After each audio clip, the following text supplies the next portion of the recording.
মাগুরা জেলার এই কর্মী সম্মেলনের সম্মানিত সভাপতি, আমাদের প্রধান অতিথি সহ সর্বস্তরের সকল নেতৃত্ববৃন্দকে জানাই আমার সংগ্রামী শুভেচ্ছা। 18 কোটি মানুষের মানবতার সংগঠন, মুক্তির সংগঠন বাংলাদেশ জামাত ইসলামী। এই জামাত ইসলামী 18 কোটি মানুষের সংগঠন। এদেশে হিন্দুরা এই 18 কোটি মানুষের বাইরে না। এদেশের সকল নাগরিকের যেমন বিএনপি আমলিগ করার অধিকার আছে, তেমন এদেশের সকল হিন্দুদের এই জামাত ইসলামী করার অধিকার আছে। প্রিয় ভাইরা আমার, আমি এই কর্মী সম্মেলন থেকে আপনাদেরকে বলতে চাই, আমাদেরকে রাজনীতি করতে হবে।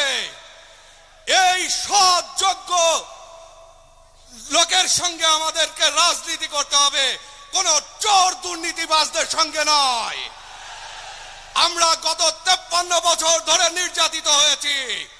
আমরা বাংলাদেশ জামাত ইসলামকে কাঁধে কাঁধ মিলিয়ে সকল নির্যাতন, সকল ষড়যন্ত্রকে রুখে দেব। প্রিয় সনাতনী ভাইরা, বাংলাদেশ জামাত ইসলাম কারো ঘর পোড়ায় না। প্রিয় ভাইরা, আমাদের জামাত ইসলামী কারো ব্যবসা প্রতিষ্ঠানে আগুন দেয় না, কোন উপাসনালয় আঘাত করে না। প্রিয় ভাইরা, বাংলাদেশ জামাত ইসলাম সকল দুয়ার খুলে দিয়েছে।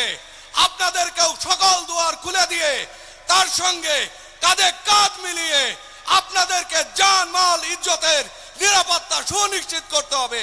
সবাইকে ধন্যবাদ।